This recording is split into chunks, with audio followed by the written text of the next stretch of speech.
Hi guys, I welcome you back to this new lecture of carbon classes, and today during this lecture we are going to talk about amyloidosis. तो आज के lecture में अपन लोग बात करने वाले हैं अमाइलोडोसिस के बारे में। अब अमाइलोडोसिस एक ऐसा टॉपिक है जिसमें अमाइलॉइड, नाम देख रहे हो, अमाइलॉइड मतलब स्टार्च जैसा कुछ फीलिंग आ रही है, लेकिन ये होता प्रोटीन है। ठीक है, स्टार्च जैसी कुछ फीलिंग आ रही है लेकिन ये होता प्रोटीन है ना। तो प्रोटीन के बारे में बात करेंगे। अब ये प्रोटीन कैसा है सर? ये प्रोटीन एबनॉर्मल टाइप का प्रोटीन है। ये प्रोटीन कैसा है? ये प्रोटीन एबनॉर्मल टाइप का प्रोटीन है जो हमारी बॉडी में जाकर बैठ जाता है, मतलब डिपॉजिट हो जाता है। ठीक है, तो आज अपन लोग अमाइलोडोसिस के बारे में बात करेंगे। ये पार्ट्स में रहेगी वीडियो। पहले पार्ट में आज हम क्या क्या देखेंगे? पहले पार्ट में हम अमाइलोडोसिस के बारे में जानेंगे। ठीक है, अमाइलोडोसिस की डेफिनेशन को समझेंगे, उसके बारे में जानेंगे, उसकी नॉमनक्लेचर को देखेंगे। नॉमनक्लेचर के बाद हम उसके फिज़िकल नेचर और केमिकल नेचर की बात करेंगे। ठीक है, फिज़िकल और केमिकल नेचर की बात करेंगे। बाकी की चीज़ें नेक्स्ट लेक्चर में जानेंगे। अभी के लिए शुरू करते हैं अमाइलोडोसिस। सो अमाइलोडोसिस क्या है? अमाइलोडोसिस इज़ अ टर्म या it is term used for a group of diseases characterized by extracellular deposition of fibrillar protein। ठीक है, मतलब क्या हो रहा है? Extracellular deposition of fibrillar protein हो रहा है, मतलब सेल के बाहर कहीं प्रोटीन की डिपोजिशन हो रही है, वो फिब्रिलार प्रोटीन है। फिब्रिलार प्रोटीन के बारे में हम आगे जानेंगे। ठीक है, लेकिन पहले ये देखते हैं ये फिब्रिलार प्रोटीन की डिपोजिशन क्यों हो रही है। अब ये फिब्रिलार प्रोटीन क्या है?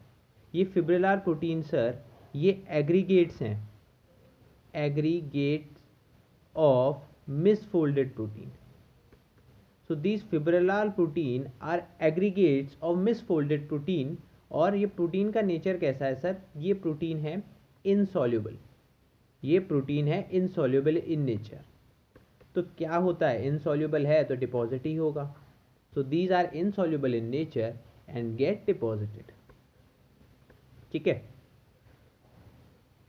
अब मैंने कुछ स्टार्टिंग में स्टार्च की बात करी थी। ठीक है, स्टार्च की बात करी थी स्टार्ट में। तो अमाइलॉइड को जब पहले देखा गया तो उसको स्टार्च समझा गया।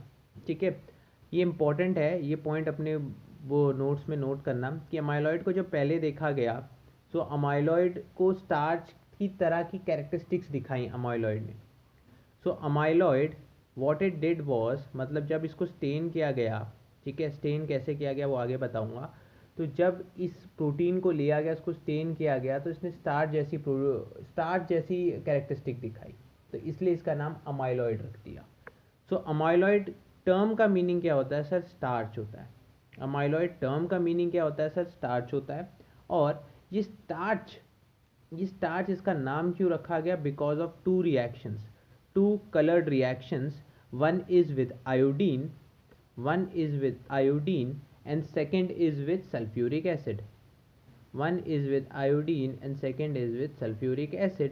आयोडीन के साथ इसने सर कौन सा कलर दिया? आयोडीन के साथ इसने ब्राउन कलर शो किया, और सल्फ्यूरिक एसिड के साथ इसने ब्लू कलर शो किया। Both are the characteristics of starch. So the term amyloid was kept for these extracellular misfolded proteins। बात समझ में आई? द टर्म अमाइलॉइड यहाँ से पढ़ा। अब अमाइलॉइड टर्म किसने दिया था सर? ये वर्चो ने दिया था। ये बहुत पुराना टाइम है, 1842 के अबाउट, तब से अमाइलोडोसिस का कॉन्सेप्ट अभी तक चल रहा है। चलो आगे चलते हैं, आगे चलते स्टेन्स के बारे में। ठीक है, कुछ 6 टाइप के स्टेन्स डिस्क्राइब कर रखे हैं। 6 types of stains are described, but I am talking about the main 2 stains. I am talking about the main 2 stains. ठीक है, तो 6 टाइप के स्टेन्स कौन कौन से हैं? पहले तो मेन में नाम आप नोट कर सकते हो, जैसे HNE स्टेन हो गया। ठीक है, HNE स्टेन हो गया, कॉन्गो रेड स्टेन हो गया। ठीक, HNE और कॉन्गो रेड के बारे में हम बात कर रखी है। फिर मिथाइल वॉयलेट स्टेन हो गया। ठीक है, नॉन स्पेसिफिक स्टेन्स होते हैं जैसे पास एंड एवरीथिंग, ये आप अपनी बुक्स में रेफर कर सकते हो। मेन 2 स्टेन जिनके बारे में हमने जानना है वो है HNE stain and Congo red stain. तो HNE स्टेन से जब हम स्टेन करते हैं तो हमें दिखता क्या है, एक पिंक हाइलीन होमोजेनस मटेरियल, ठीक है, pink hyaline eosinophilic hyaline material दिखता है, ठीक है, कलर इसका पिंक रहता है एंड लाइट माइक्रोस्कोपी में हमें HNE स्टेन में एक्स्ट्रा सेलुलर होमोजेनस स्ट्रक्चर दिखता है, ठीक है, वो पिंक कलर का होता है and it shows hyaline type of properties, ठीक है। अब बात करते हैं कॉन्गो रेड स्टेन से। तो Congo red stain is stains positive with the Congo red stain and shows apple green by refrigerance, apple green by refringence show करता है कॉन्गो रेड स्टेन से। ये बहुत इंपॉर्टेंट पॉइंट है, ये बोलना ही पड़ेगा वाइवा में भी या कहीं भी पेपर में लिखना पड़ेगा, क्योंकि कॉन्गो रेड स्टेन को हम बायोकेमिकल एनालिसिस में अमाइलॉइड की भी यूज़ करते हैं। चलो वो आगे बात करेंगे, लेकिन ये स्टेन कैसे करता है, कॉन्गो रेड स्टेन करता है and shows apple green by refringence on polarising microscopy, ठीक है। अब इसको एक बार इमेज में देख लेते हैं, ये एप्पल ग्रीन स्टेन कैसे दिखता है। तो जैसा कि आप देख सकते हो यहाँ पर एप्पल ग्रीन स्टेन है, एप्पल ग्रीन स्टेन आपको दिख रहा है, ठीक है, ऑन कॉन्गो रेड स्टेनिंग, ठीक। ये इमेज मैंने गूगल से ले रखी है, सो प्लीज़ गूगल कॉपीराइट मत डालना, ठीक है। सो एप्पल ग्रीन बाय रेफ्रिजेंस आपको दिख रहा है, ठीक। चलो नेक्स्ट बात करते हैं, देखो नॉमनक्लेचर की। नॉमनक्लेचर इसका बहुत सिंपल रखा गया है। सो नॉमनक्लेचर में हम करते क्या है कि हमें चलो ये समझ में आ गया, ये प्रोटीन जो बन रहा है वो यहाँ से बन रहा है, ठीक है। सो पहले हम क्या करते हैं, हम ए लिखते हैं। ए किसी भी अमाइलॉइड की बीमारी में सबसे पहले हम ए लिखेंगे। ए का मतलब ही क्या है sir, this is amyloid, this is amyloid. So हम प्रीफिक्स लगाते हैं ए का, और उसके बाद जो सफिक्स लगता है वो उस स्पेसिफिक प्रोटीन का लगता है, तो followed by the suffix of specific protein, ठीक है, followed by the suffix of specific protein. तो जैसे मैंने लगा दिया एल, जैसे यहाँ पर एल लिखा है, तो L is light chain derived, L is light chain derived. L light chain किसकी है सर, लाइट चेन है ये इम्यूनोग्लोबिन्स की, लाइट चेन है इम्यूनोग्लोबिन्स की। इसके बारे में पढ़ेंगे अभी, एल टाइप क्या होता है, ठीक है। दूसरा एग्जाम्पल ले लो sir, A type. A type, A is amyloid, A for associated, ठीक है, अमाइलॉइड एसोसिएटेड। तो ए टाइप हो गया। ए टाइप आपका डिराइव किससे होता है, तो ये सीरम अमाइलॉइड एसोसिएटेड प्रोटीन से डिराइव होता है। इसके बारे में भी हम आगे पढ़ेंगे, ये तो बस मैंने तुम्हें बताया है कि नॉमनक्लेचर कैसे करनी है अमाइलॉइड की, ठीक है। सिंपल था, बहुत सिंपल था सर। आगे चलते हैं, आगे चल के बात करते हैं सर फिजिकल नेचर की। देखो नेचर हम दो टाइप का होता है किसी भी चीज़ का, एक होता है फिजिकल, एक होता है केमिकल, ठीक है।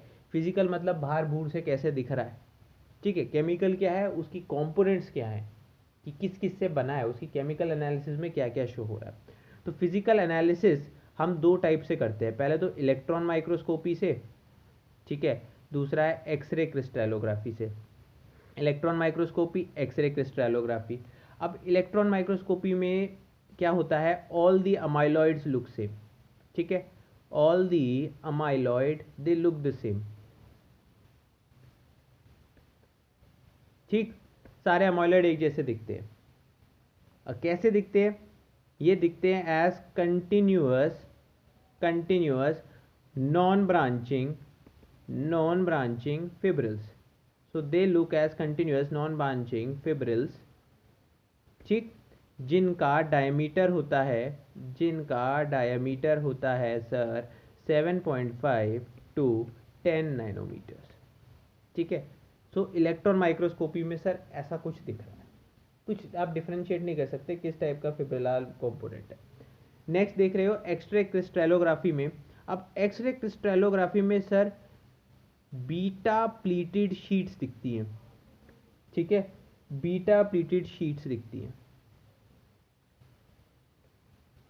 सो beta pleated sheets are seen during x-ray crystallography. और जो कॉन्गो रेड स्टेनिंग में जो बाय रेफ्रिजेंस आ रहा है, जो कलर आ रहा है एप्पल ग्रीन, वो इसी बीटा प्लीटेड शीट्स की वजह से आता है। So these beta pleated sheets are responsible for distinctive Congo red staining, ठीक है, एंड बाय रेफ्रिजरेंस।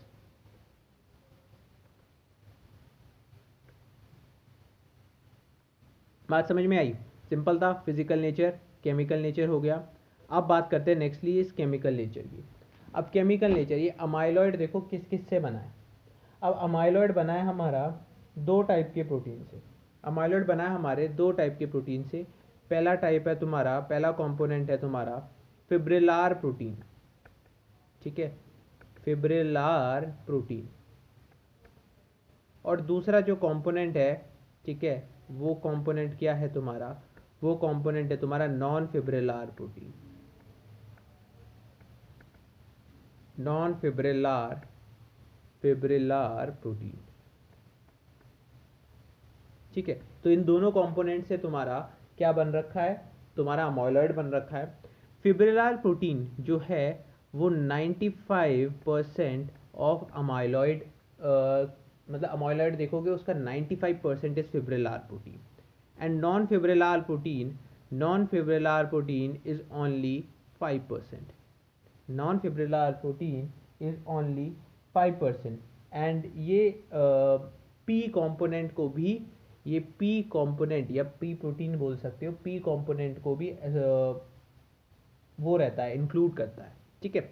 अब नॉन फिब्रिलार प्रोटीन में क्या क्या दिखता है, फिब्रिलार की बात हम आगे करेंगे, ठीक है, बहुत लंबा है फिब्रिलार। नॉन फिब्रिलार में हमें क्या दिखता है, नॉन फिब्रिलार में हमें दिखता है सर प्रोटियोग्लाइकेंस,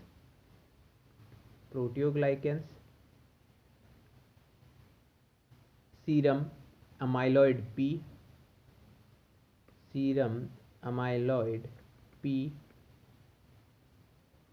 एंड ग्लाइकोज अमाइनोग्लाइकेंस,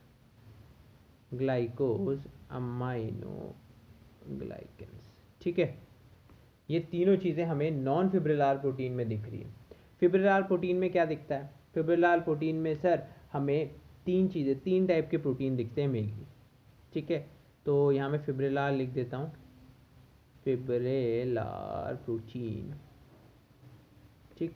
फिब्रिलार प्रोटीन में हमें कौन कौन से टाइप के प्रोटीन दिखते हैं sir, L type of protein, A type of protein, L क्या हो गया, एल हो गया amyloid light chain, amyloid associated, then we have other proteins, ठीक है।